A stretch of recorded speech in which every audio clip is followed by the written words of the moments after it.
I'm excited here to talk with Audrey Hicks, our CFO.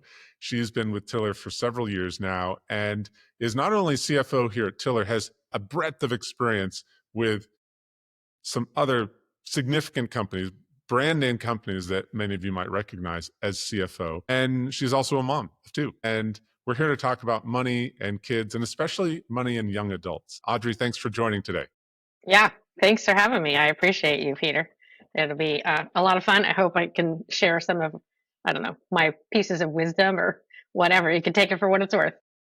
Absolutely. I think we're all, my own experience, we have two younger kids, and I can see that it's interesting in trying to figure out how we talk about and impart money values and money wisdom to them. And so you have a perspective of having two grown kids. I'm curious, as you think about money and kids, are money habits nurture or nature? How much do you control? Well, it's a great question. And I would say I really think it's more nature because what I found is I treated both my kids the same in the process we had, being a finance professional. I felt like educating them early on budgets and how to manage their money would suit them well. And I felt like I had a responsibility to do that. So they had budgets. So we started out with the classic like allowance structure where they had things they had to do. And then when they got their allowance, they had to put it in three buckets: the spend now, spend later, and giveaway. And so they would take their giveaway money to church and we would do that. And then they moved into a full-blown budget where we had an agreement on what things they had to pay for out of the money that they got.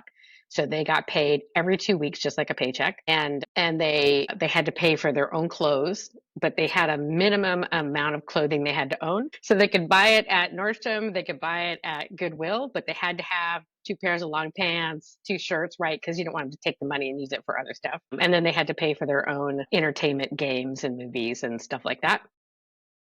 And so we did that. I'm going to say they were probably 10 about the time they got their first budget. But what I found is that my older kid, my daughter, she was always a saver. So she just always had extra money, always had enough money to do the things she wanted to do, uh, and always did. My son, who's my younger child, could never keep two pennies in his pocket. And at one point, I said I got remarried during that time frame. And I said to my husband, I think the problem is he doesn't have enough money because we were like, the way he spends his money is just insane. Like he just can't keep two pennies in his pocket. And so I said, let's do a little contradictory try. Let's, instead of giving him less money or watching him struggle, let's give him more money because things are more expensive and he's just struggling to pay for the things he has to pay for. But that didn't work either. And so, that he ended up as an adult not really having that skill, just like living off what he made.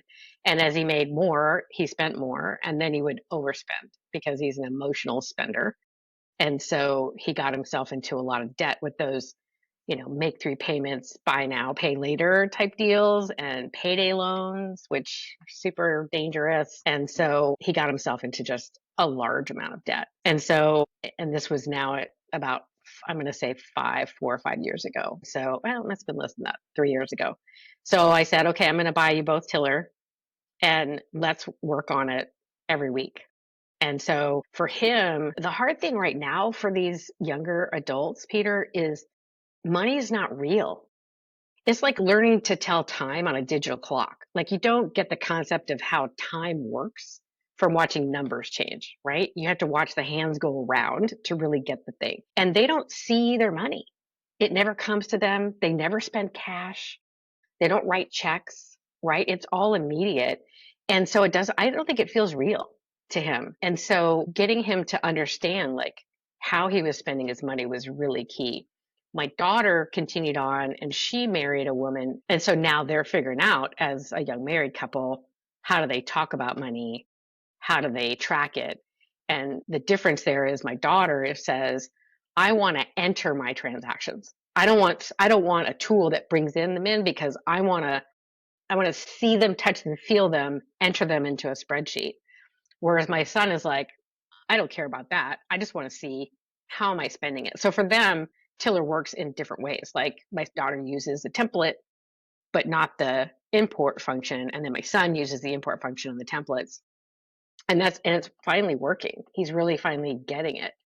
And what's funny is we've kind of come full circle where we've said, okay, if you have $500 set aside for food, how will you know in the moment, right, that you're getting close to your budget? And so I said, now we're back to go to an ATM machine, get the cash, put it in your pocket. And then every time you pull it out to buy something at the grocery store or whatever you budget it for, you know exactly how much is left, right? So he's making really good progress in getting his debt paid down. And it's really made a big difference. But for him, I really do feel like there was a big nature thing there. Like and to be honest, until I was his age, I wasn't very good with money either. I spent what I had. I didn't think much about it. I got into some debt because I bought a house that was, and then I quit my job, which was never brilliant. But thanks to my husband, we now have plenty of money for me to retire in a few years. Yes. Yeah. How have you, at this stage, having older kids, how have you found it opening that door to a conversation with them about money? And because I imagine sometimes they're like, I don't want to hear about what you think from, mom or dad. But it sounds like you've been able to open that door to some productive conversations. How's that? How have you done that? I think it's easier for me because they know that's what I do for a living. I've always tried to be a mentor to my kids, and I mentor a lot of kids their ages. I'm a mentor at the UW MBA program. Those are all young adults, not kids, young adults in their late 20s, early 30s, just like my kids are. And so that helps. They always call me with I just got a new job and I have to pick my benefits. And, I get a lot of those, which is great. I have a good relationship with them. But, my daughter, especially when she got married, she never ever talked about finances. And then all of a sudden it was like, ooh, you know what? Now we have a baby and they have a ton of school debt. And, they've kind of gotten to the point where they're like buying a house for their generation is just out of reach. And her wife really wants to stay home with the baby. And so then it was like, okay, now I need to really do some math because we've always had enough income because we were dinks, right? With two dual incomes, no kids. They're both professional. They make good salaries. And so then it was like, oh, now we're going to completely change our financial outlook and we have to pay attention to our money. So for them, it was something happened. For my younger one, it was like, I'm just going to spend more than I have and get into debt and get depressed. And my other one is good things are happening. Now we want to be able to have my wife stay home. How do I make that work? And so and they know I work with Tiller too. So yeah, I think I have it easier than a lot of parents do. Sorry. I would take issue with that. I think that sometimes being a subject matter expert with as a parent makes it harder to have that conversation. I think you've definitely done the right work to build the relationship because I think the opposite reaction could easily be true. Whereas like mom's a CFO, I hate talking with her about money because it makes me feel dumb about money. So kudos, Audrey. Yeah, yeah. Yeah, fair. What's How? ironic is, I'm the CFO, but my husband manages all of our money. Yeah, you yeah. know Well, and part of that's because I work with companies, as you say, I have worked with some fairly large companies where you're like, oh, $1,000, that's just a rounding error. yeah, But in yeah. my personal finances, that's not true. So it's good to have somebody with the right sense of materiality working on our finances. And also being a CFO, you work with teams. And so, you and your husband, you're a team. And so there's Yeah. lots of you players a role. And so that delegation probably comes naturally as well. Yeah. Yeah, good point. Which is I think, a really helpful, powerful skill is knowing whether it's with a child or whether it's with a spouse, how do we do this as a team? I'm Hmm. curious, how I think the time value of money is an incredibly important lesson. And you talked about how it's hard to know even what money is since we're not touching it, let alone the time value, the fact that money compounds or debt can compound. How have you found it helpful or successful? How have you been successful at trying to teach time value of money to others? Yeah, I don't think I have. Not with my kids. Okay. Anyways, Yeah. yeah. Yeah. It's funny because I know Mike, Mike has an older son who was like 21 when we got married. And those are conversations he had with them because Mike grew up in an environment where his stepdad was always on the run from debtors. And Yes. so, or from his creditors. And so that's why Mike also is in charge of the money because it's something that's really important to him that he always has enough because he was kind of scarred by that childhood thing. So for him, he was scarred by that debt. So that he talked to his son a lot about debt, sat him down, showed him the math, like, here's what happened. And his son is really good with money. Yeah. And so I wish I'd done that. More stress than not getting into debt. What happens when you don't get into debt and or when you do get into debt? And then, as you say, the time value of money, putting some aside, how it will grow, kind of both sides of that equation. Right. Right. Anything else you wish you taught your kids earlier about money? I wish I'd talked to them a little more about value based spending. So I hadn't really thought much about that until I got remarried. And the first year, my husband and I sat down and he said, okay, we're going to make a budget. At the end of the year, we're going to see how we spent our money and see if that aligns with our values. Like, we're going to choose how to spend our money. And if our value is family and travel, is that where we spent our money, or somewhere else? So my son had a category in Tiller called booze and bad habits. And it was like, okay, what have you spent on booze and bad habits this month? And is that really where you want to be spending your money? And your time? And so what are your values?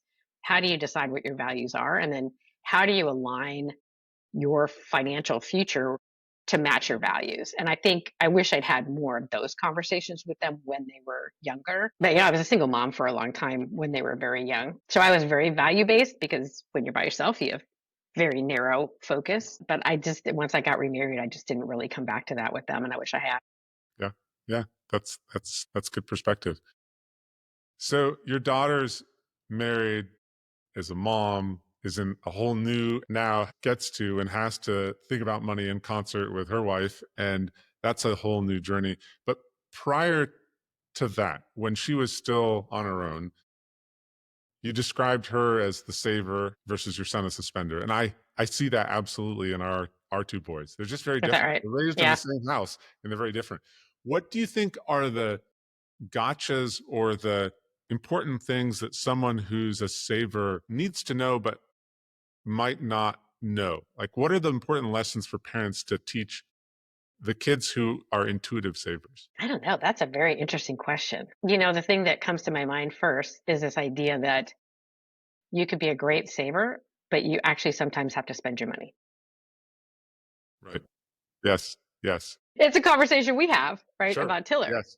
Yes. right? It's the Right. same conversation, which is when you need to spend the money, you need to spend the money. And sometimes I think really good savers don't spend the money to their own detriment. They make their lives harder because they don't want to spend the money.